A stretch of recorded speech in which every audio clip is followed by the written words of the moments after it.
pledge allegiance to the flag of the United States of America and to the republic for which it stands, one nation, under God, indivisible, with liberty and justice for all.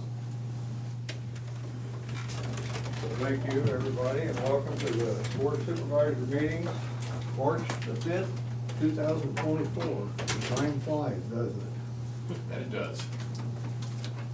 Anybody have any changes to the agenda? I have none. I do, the first report for the sheriff's report, let's remove that. That was just carried over from last week. Okay, My fault. under E, number one under E, okay? Meet with department heads and elected officials. Sarah Doty, county auditor. Good morning. Yesterday was the start of accepting paperwork for our county, nomination paperwork for our county folks who are up for re-election. So that will be, from yesterday to the 22nd in the office until 5. So primary is beginning. Primaries begin. You have anybody? Yep. I have not had any paperwork turned in yet. Moving on. Shannon, how's the emergency management doing? Well, it was an eventful. Sorry, I was night supposed to wait last till you night. talk first before I bust out laughing. My bad. Yeah, so I did, obviously we had some storms roll through last night, the start of storm season. I did just wanna clarify on the sirens, I had a lot of inquiries about why the sirens were going off. So a few years ago, so this has actually been happening for a few years, they changed the guidelines on when to activate the outdoor warning system. So first thing, I had some complaints about why they couldn't hear the sirens, and I assumed they were inside. So they are an outdoor warning system. It's a system to let you know if you're outside, you should be inside. But there's three guidelines for activating the sirens. One is, of course, a tornado. The second one is golf ball sized hail, the potential for it, which if you get the alerts from Alert Iowa from the National Weather Service, they were predicting golf ball sized hail. And then the third is severe thunderstorms with up to 70-mile-an-hour winds. So they changed the guidelines because of the derecho that came through not here, but came through Iowa a few years ago. There was no qualifications for using the sirens for that storm, and that storm, it obviously uprooted a lot of trees and it caused a lot of damage, and so that's why we have changed the policy for that. So people were wondering why the sirens were going off. There was the potential for hail, severe thunderstorms, and the wind. So as I put on my Facebook page, which people are more than welcome to follow, you should get on Alert Iowa. It's an app on your phone. It's a great app. You can tailor it to get emails, messages, voicemails, whatever you'd like to get for any type of weather event. It's all tailorable to what you prefer. The other thing is you should follow the National Weather Service on Facebook. If you have Facebook on, they have all different social media platforms. They gave updates throughout the whole day yesterday, letting us know about the severe storms that were going to pop up. So just wanted to make that clear that that's why they were going off. I'm sure you guys got a couple calls about it. So first storm of the season, I'm sure there'll be a few more. Shannon, if when dispatch sets those off, if one goes off, do they all go off? Or what's the geographical requirements for that? Yeah, so the way that it works is I believe they all do go off except for Danville. They control their own, and Mediapolis can control their own, but otherwise I believe they'll go off for Des Moines County.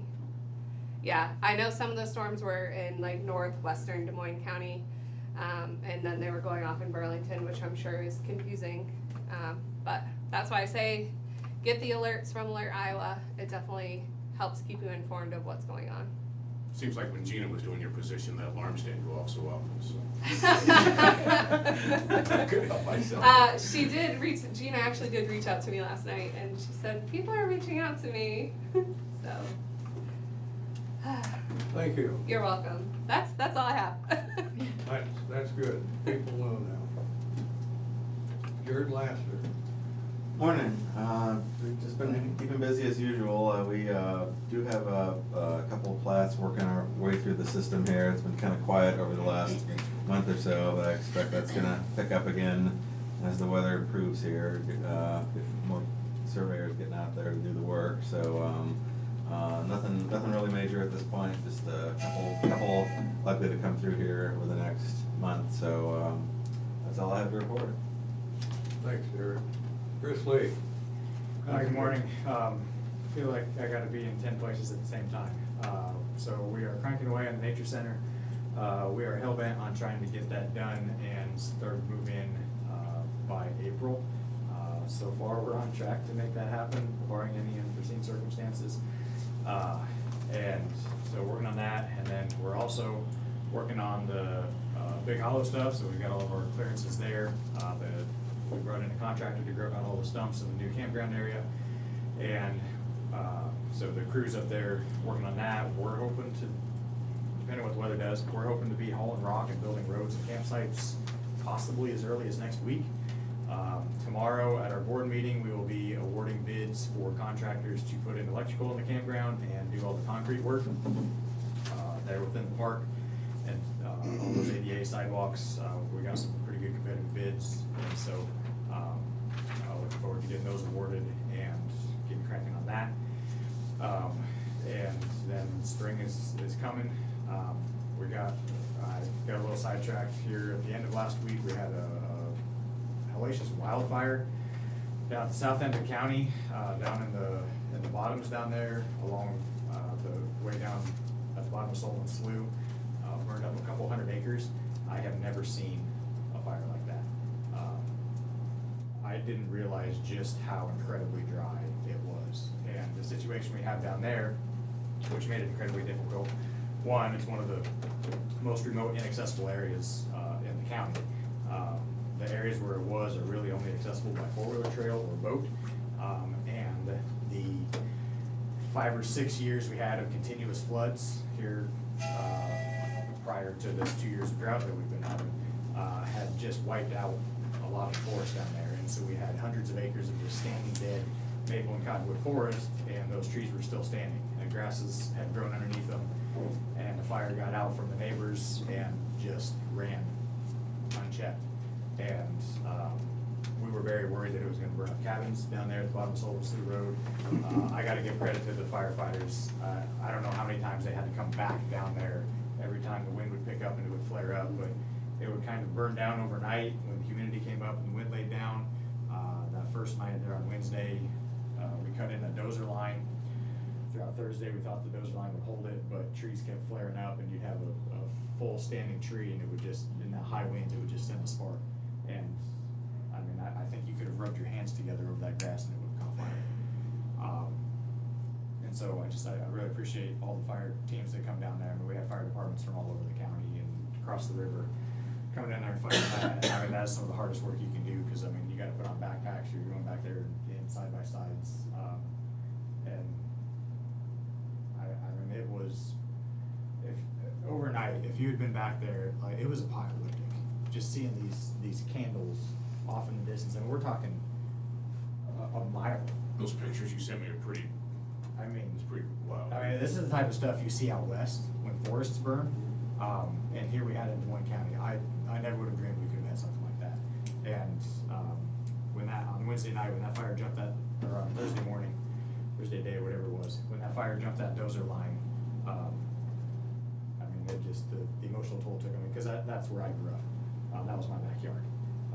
That land down there is the reason I'm in this position today. And to watch it all go up in smoke was just the emotional toll that has taken on me, and to know that that's headed for the cabins of, you know, my duck hunting buddies and stuff. And it didn't, I don't think it burned up any structures. And ecologically, maybe it's the best thing that could have happened down there, but wow. I never would have dreamed that we could have had something like that in this county. But, so that was a interesting few days. I think now we've got this rain. I just got video somebody flew a helicopter kind of around it, and I didn't see any smoke from the video, so I think everything is out down there, and we survived that 40-mile-an-hour wind on Sunday, and nothing seemed like it flared back up, so I think that's all finally out and contained, but, it's a big. No major, minor injuries?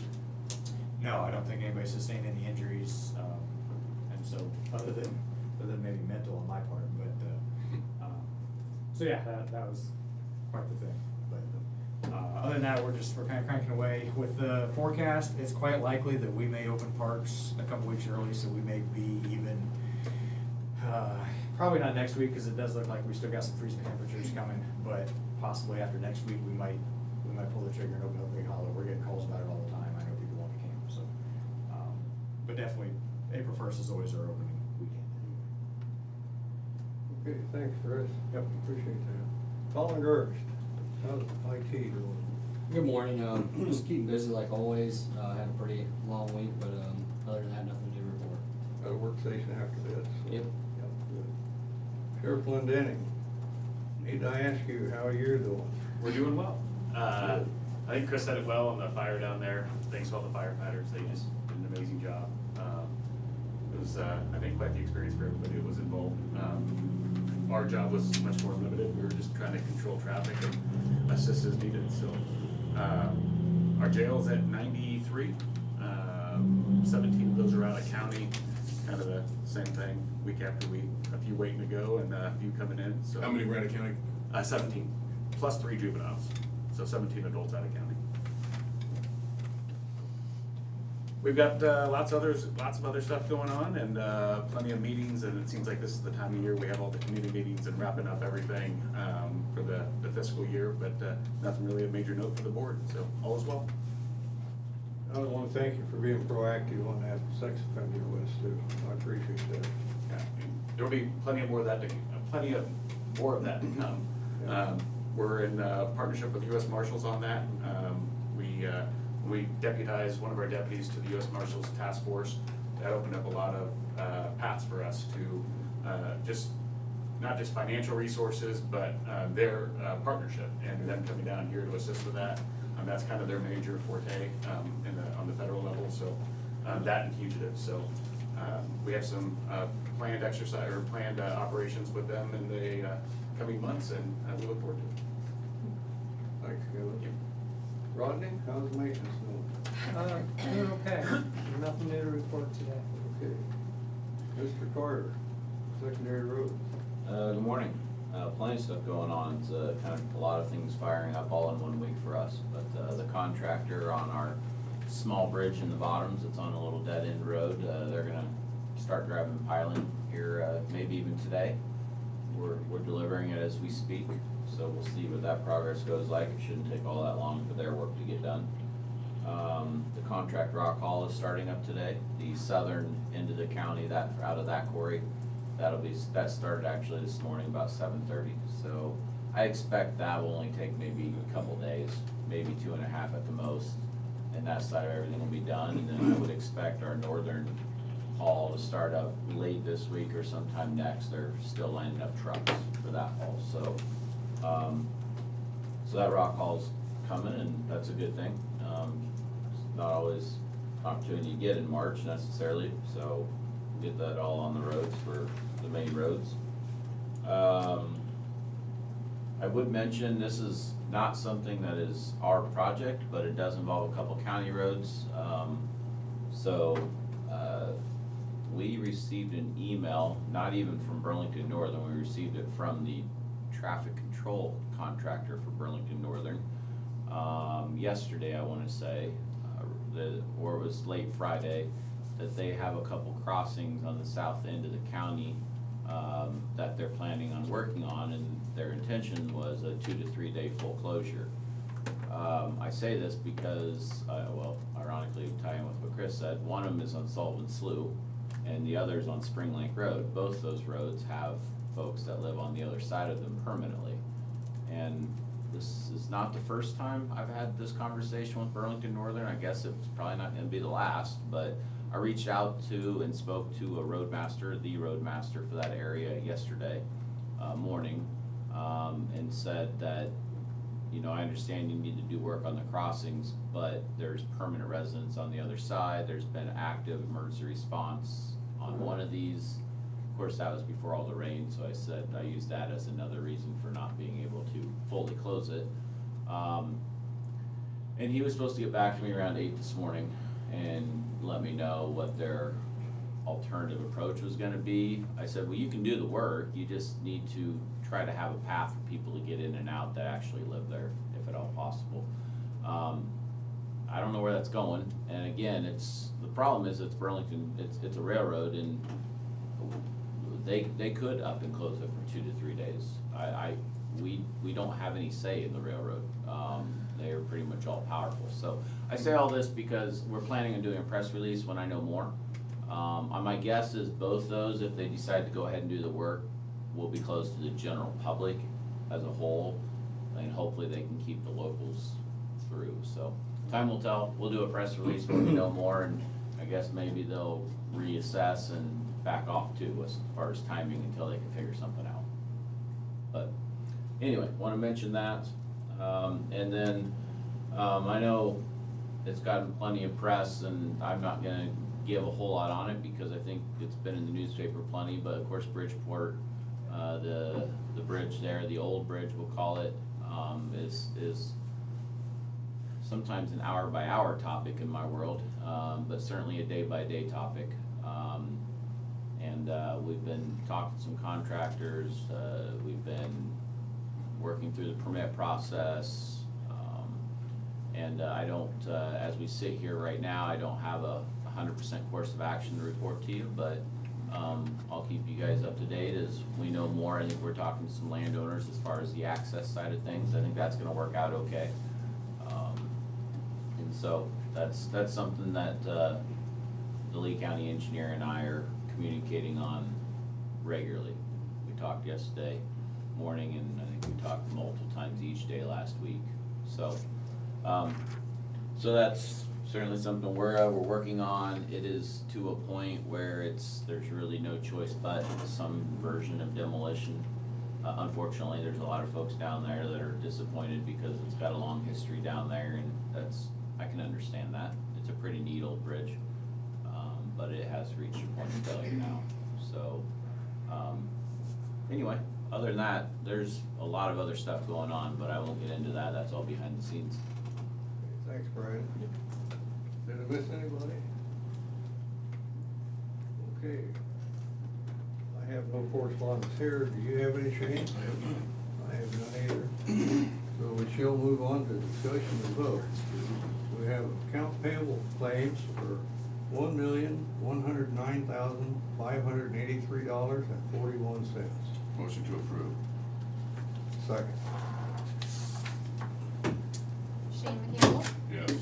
Jim Carrey, Yes.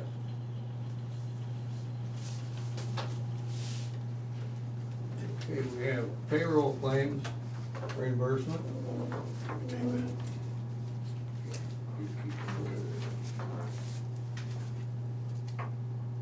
For $384.59 and non-cash taxable $11.14. Motion to approve. Second. Sarah? Shane McCampbell, Yes. Jim Carrey, Yes. Now we have a Class C liquor license for Fat Annie's Tap in Augusta. Kevin, do you have any problems with that? No issues with that liquor license. Okay. Motion to approve. Second. Sarah Doty? Shane McCampbell, Yes. Jim Carrey, Yes.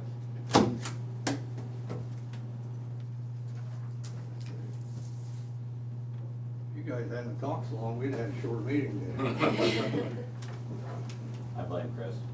Us guys, I'm sure that it was everybody. Chris isn't here, I definitely blame Chris. Yeah, don't blame me.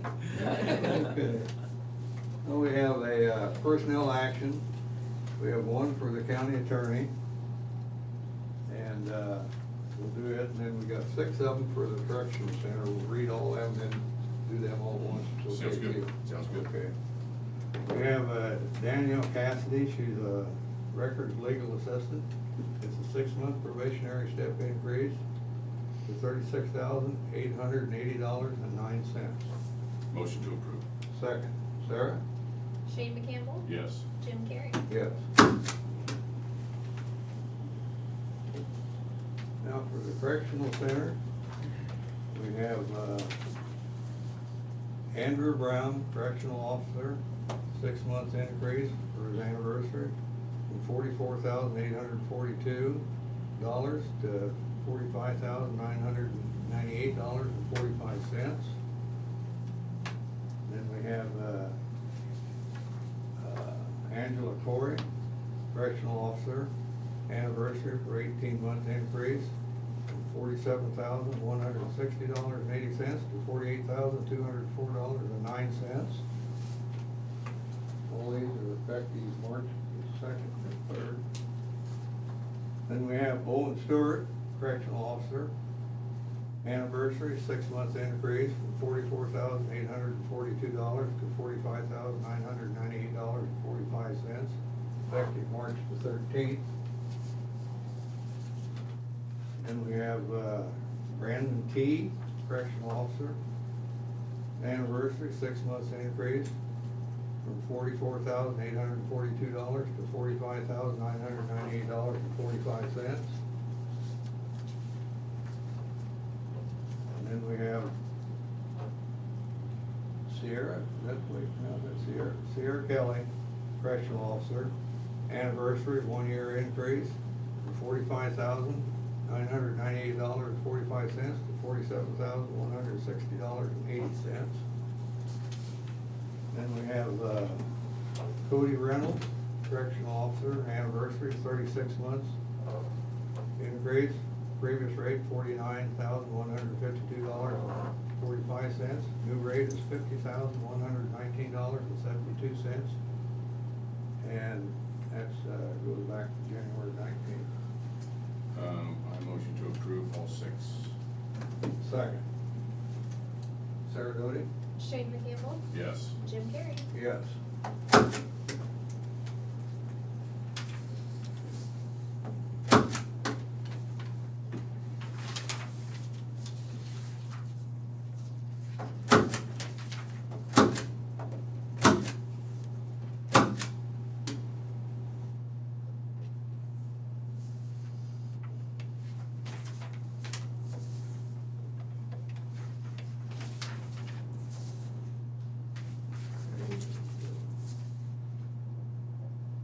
Now we have reports. We have the recorder's report for fees collected February 2024. This report will be on file in the auditor's office for your viewing at your own discretion.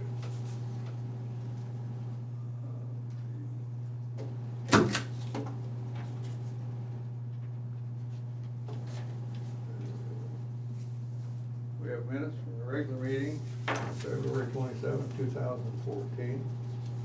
Or 24. I move to approve minutes. We'll do the 10 rule. I have to do it. Second. Shane McCampbell, Yes. Jim Carrey. Any other business? I have none. Future agenda items? Seeing none. Committee reports. I'm at the Mississippi Valley Workforce Development CEO meeting, and we just had to finalize those contracts that we're going into for the next fiscal year. So that was all I had. I had a college fair board, and everything seems to be going good. They're gearing up, making plans for parking out there, you know, but Bragg Pride's gonna be here at the same time the fair's going on. So we don't know what we're gonna do about that. It's gonna be that Saturday afternoon too, so it's Yeah. gonna be a So it's gonna busy be day in our big time. area. So they don't anticipate any problems, but they just wanna be kind of like what you're doing, sure, being proactive on it. So that was a big thing, that was a big discussion. I wanna say when they came through several years ago that the same situation happened. Yes. It did. It was, The fortunate part is it's not an overnight in our county, yeah, which it was in 2019. yeah. So the that's the saving grace, I think, for us. We had a meeting on, oh heck, I can't remember anyways, but it was, last week, and we're working on right now, I'm on that advisory board on the, route that they're coming in, so, yeah, anyways. But you're right, Shannon, it's not overnight, last time it was. Correct, yeah. Okay, time for public input. Anybody from the public have anything to say? Not yet, huh? Okay. We'll give you 2 minutes, to call in at 319-753-8203, extension 4. And again, that's 319-753-8203, extension 4, and we'll give you 2 minutes for that. Shane? Clock's ticking. So, anybody here have anything to say? I'll mention a bit more on the Bridgeport Bridge. We have received a couple of our needed environmental permits. I think we have pretty much what we need permit-wise. And none of these agencies want to see this thing fail and fall into the river in kind of an uncontrolled fashion. And possibly, you know, for an extended period of time. So I just want to mention, I think you guys know this, but it is a very high priority for us to make progress. And I say that because at any given time, you could be getting a call from me and saying, we're moving forward, and there could be a contractor starting work. So this is not something like a regular project where I'm gonna show up with bid documents and contracts, and it's gonna take a month and all this sort of stuff. It's gonna move at light speed, whatever you wanna call it. I would love for it if we could possibly have somebody working even maybe next week. One of the environmental permits wanted some of the work done by April 1st. And depending on the weather, I don't know if we can comply with that, but we have to as best we can. So I just so you know, I mean, we're making a lot of headway. I think I've sent you guys pictures so you know what it looks like. So that's what's going on. Well, we can send them Indiana bats back to Indiana, So and we wouldn't have to worry about the environment for April those 1st. Indiana bats can move right upstream and use the other bridge. Yeah. So, if in fact they like this bridge, I guess I don't know, I haven't talked to them, so. You have to check and see the amount of bad guano, that'll tell you how much they like it. It all washed downstream, Yeah. but anyway. Okay, the 2 minutes are up. So with an aye, we're out of here. Aye. Aye. Thank you, everybody. We're gonna have a work session here. Can we have, you wanna, Yep, I'll corral people that are corral here. them? Yep. Start here. We'll give them about 5 minutes to get here. Okay. Okay.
So if you gentlemen, for record, if you would give your name so we've got it on recording.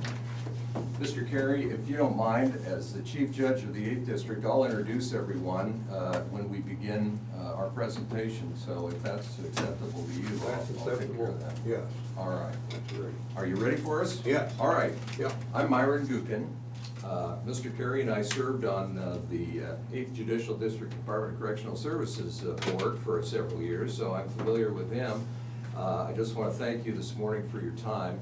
As Chief Judge, I'm going to kind of lead things today as far as our presentation to you, and here in a moment, I'll introduce those that are here to talk with you and to answer questions that you may have. The main thing that I want to emphasize to you is I know your time is precious. I served on City Council in Fairfield for 14 years, so I know how that goes. So we're going to try to make it as brief and to the point as we can. The thing that we're here to talk to you about today is the audio-visual system that you have in the district courtroom on the 3rd floor.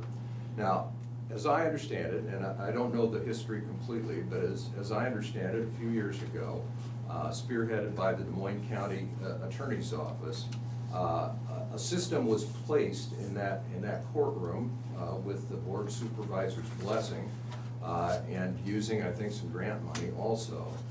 Which really was kind of state of the art, and at that point, we did not yet have those kinds of audio-visual systems in all of the courthouses in the state of Iowa, although there was starting to be a trend towards that because that's just the way things are going as far as technology is concerned, and having audio-visual equipment like that available. The pandemic really sped things up in terms of the state's placing of systems in courtrooms throughout the state of Iowa, because all of a sudden we couldn't gather together to do our work. And so to keep the judicial branch from grinding to a quick halt, we started using remote hearings and having the ability to have those audio-visual systems in the courtrooms and to have remote type of hearings became very important. The state judicial branch has really taken the lead and is putting in systems throughout nearly all of the courtrooms and all of the courthouses in the state of Iowa. They're referred to as CTI systems because that's the name of the company that puts these systems in. So you'll hear me refer and others refer to the CTI system. What's that mean? What's the I don't know what it stands for. Bob, do you? Conference Technologies Incorporated is the name of the company. So we're going to talk about CTI systems versus the system that is currently in the 3rd floor courtroom, which is the main courtroom in the Des Moines County Courthouse. And the two things that I guess I want to emphasize, and I think the others that are here today want to emphasize and support to you, is that although we fully appreciate the efforts that were made by the Des Moines County Attorney and Des Moines County to put the system in that's in the 3rd floor courtroom, we really support, because as we understand it, it needs some updating at this point. We really support replacing that with the CTI system that the state is putting in every courthouse in the state of Iowa. Two primary reasons for that. Number one, it will make the system that's on the 3rd floor, which is your main courtroom, the big courtroom, consistent with all of the other systems in the state of Iowa in terms of remote testimony, audio-visual use by attorneys. It will make everything blend together. We are also now trying to do more recording as opposed to reporting with stenographic reporters. We have a real crisis in our hands in the state of Iowa with a shortage of stenographic court reporters. So we're trying to move more to actual digital recording, and the CTI system has a state-of-the-art digital recording system that can be used to make records in certain types of legal proceedings. So those are very important things, is that consistency throughout the state of Iowa. I think I'm accurate, Bob can correct me if I'm wrong. I think the Des Moines County District Courtroom upstairs is the only one that doesn't have a CTI system in the state of Iowa. And that consistency is very important to the judicial branch, to have that throughout the state, both for the judges who have to sit up there and press the buttons and run it, as in the court attendants that have to also help in that regard.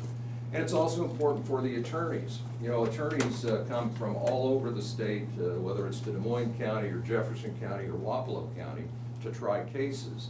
And it's good for them to have consistency between all of the different courthouses in terms of the equipment that they're plugging into and using. For example, to put a screen shot of a document up on the wall so a jury can see it. So consistency is very important.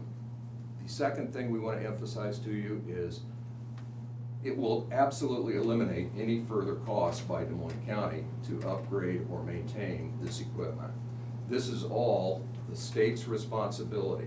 You provide us, the state, the space for our court facilities, but we're responsible for the equipment, and that's why the state has taken on this challenge of putting these CTI systems in every courtroom in the state of Iowa.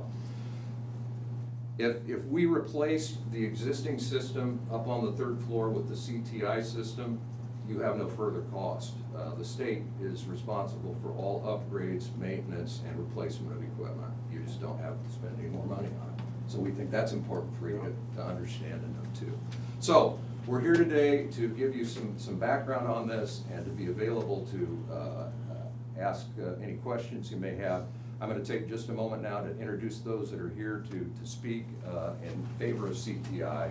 And I'll start with Bob Gast, who is our state court administrator, G-A-S-T, and he is driven down here from Des Moines today to speak to you. He has a real statewide perspective on this whole project of CTIs.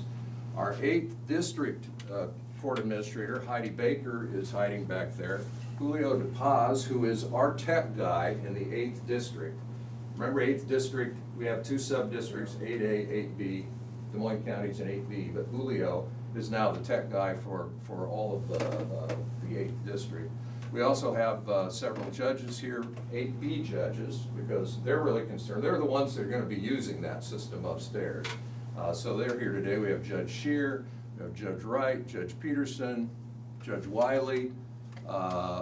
So we're here on behalf of the judicial branch to ask that you really consider having the state replace your existing system with the CTI system that's going in everywhere in the state of Iowa, and also end your financial responsibility for that equipment. So You said, hold on, you said have the state replace it. correct. So none of the cost?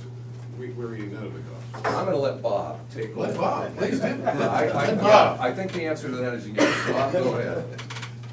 Good morning. Thanks for allowing me to talk to you real quickly. And as Judge said, I'm going to talk to you about a statewide perspective as well as a district perspective. Before I started this job, I was a district court administrator in the far other corner of the state, in southwest Iowa, where we started putting in these systems. The first question you asked greatly is the main reason I travel today. The state will put in this system, no charge to you whatsoever. We take care of all the equipment, we take care of all the maintenance costs.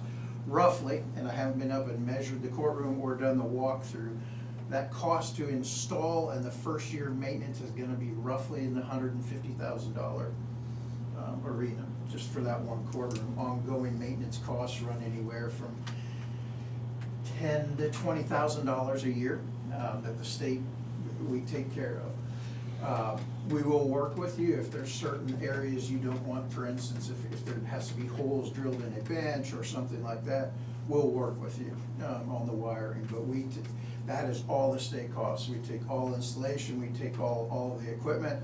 All of that is owned by the state and we maintain it.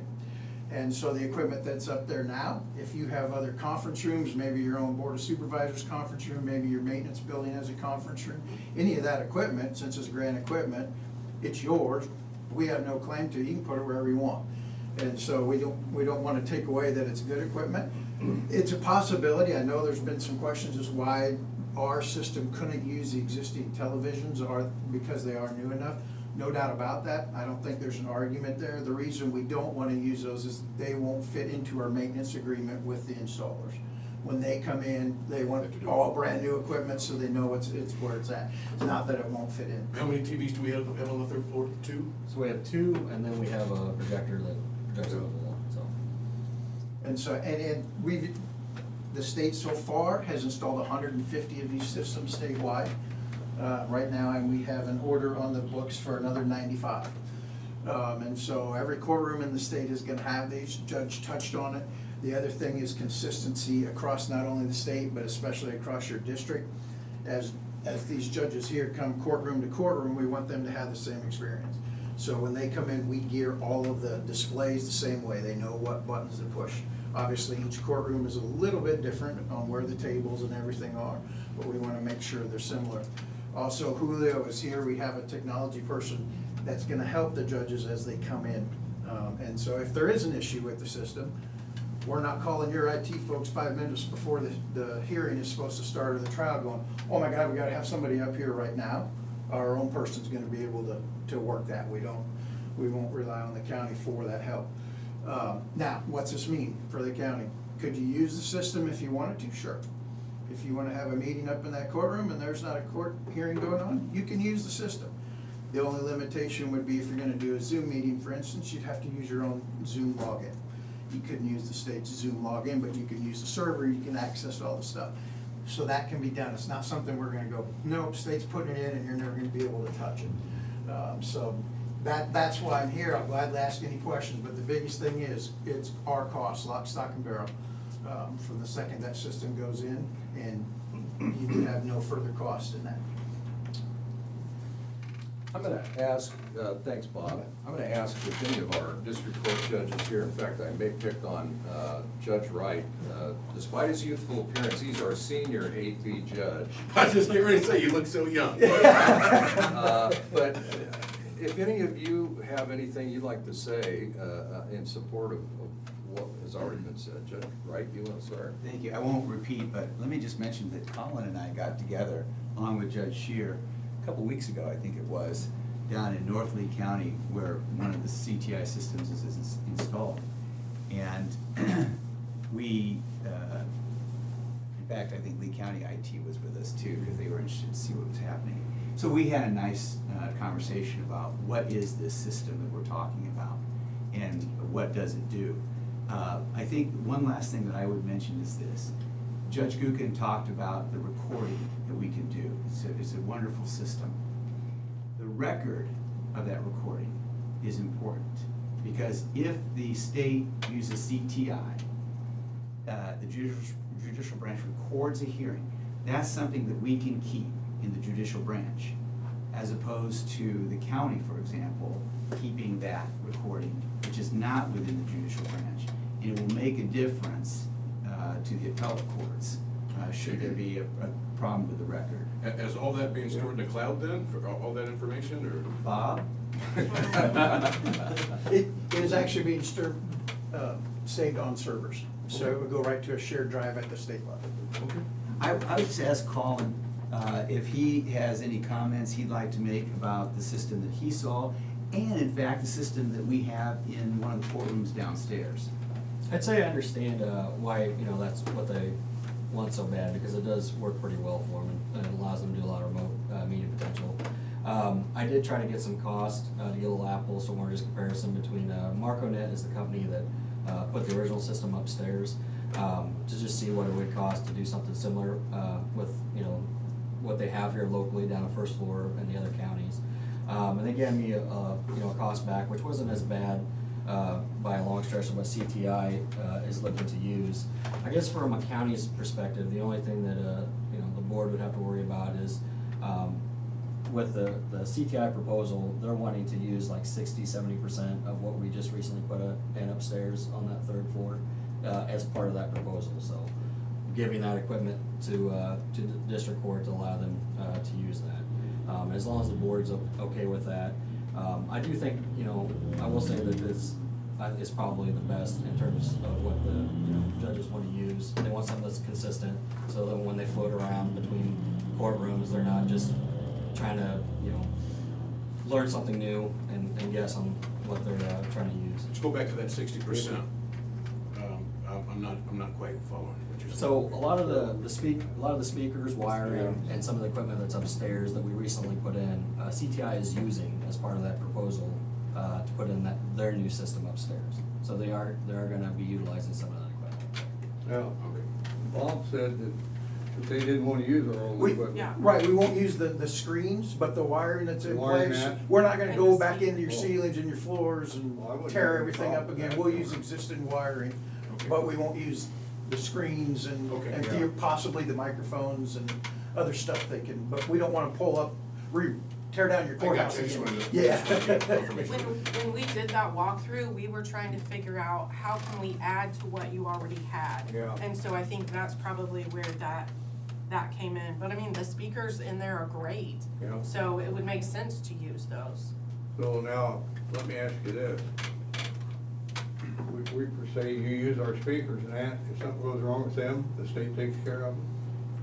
I don't know, I haven't seen the full walkthrough specs yet to see what they would put, but usually what has happened is those are put into the maintenance agreement in Yeah. some way, so that at least the support on that side, since they're tied into the system, they'll take a look at them and go from there. I haven't seen the final details of the walkthrough yet, but usually that's how it plays out. Then that way, the county is free of that system and if the state takes care of it. We take care of the system, you bet. Now, if there's a problem with wiring, you might have to have a discussion again Yeah. of how that, but usually the equipment flows right into that main, and that's why we've gotta do things like switch out screens, because just, then they know what's in there. Giving you an MOU that they own that equipment then for the speakers and that. Yeah, if we need to, that's something we Yeah. can do. Then that way our responsibility ends when the system goes in. And that's something we can certainly look at, you bet. So how soon is this process, or are you guys winning this process to start? What's the?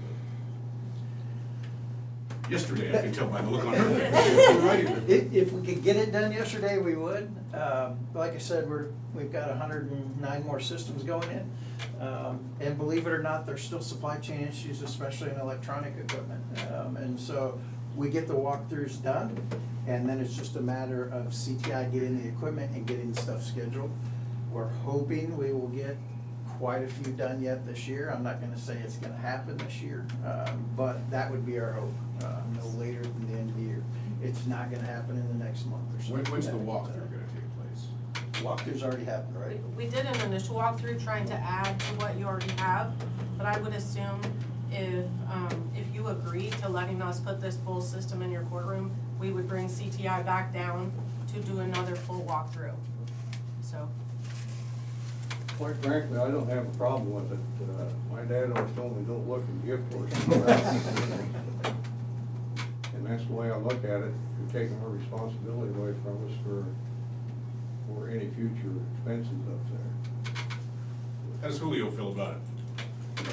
I'm all for it, believe me. I know these guys usually have to focus on what it is to work on a case, and I like them to keep that as their expertise and facilitate with these systems so they can perform what they gotta do to work through the court system. But I'm here to, pretty much keep the onboarding going and help them out. Colin, you don't have a problem with it, do you? No, and, kinda you nailed it on the head, I think, looking to get horse in the mouth, if they're willing to kinda take it over, it's one less thing off my plate, so it ain't nothing, not something I can say. They had be at no cost to the county. I just had to play it off, I said go along with it, but, no, I get it. Well, I guess anybody else have anything they want to add?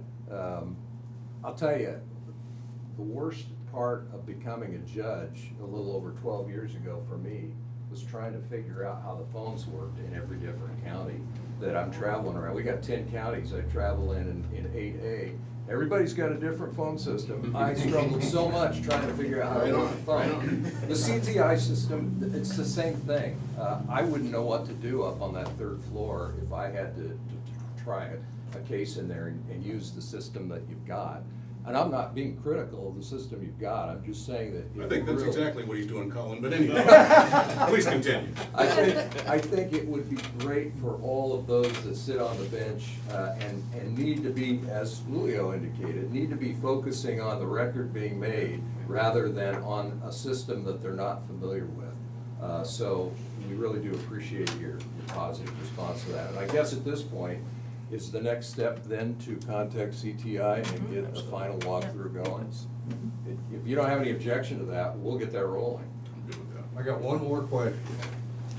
How's it feel to sit on that side? Tell me about that. Make the gavel Yeah. too. Make the gavel too. I will say one thing, the chairs are a lot more comfortable on that side. Okay, well, if you don't have any other questions, we thank you very much for your time. Okay, thank you. We'll get that Thank walkthrough you. going. Good to see you again, too. Thank y'all for your travels. Take care, If you guys. need help with that walking the CTI, just let me know, and I can kind of show you. Yeah, we'll let you know when we're coming. Appreciate it. Thank you. Thanks. We're working on it Thanks for a for while. coming, appreciate it. Thanks, Bob. Thank you. You bet. Appreciate that. Good to see you. Good to see you. Yeah. Take Thank care. you. Thank you very much for your time Appreciate today. you, yes, sir. Jane, you got a minute? Yeah. You got a minute? Colin, I haven't met you, but nice to meet you. Nice to meet you too. Have a good one. Thank you. Yeah, no, I think it definitely makes sense, and, If I heard everything right, it's free, right? Huh?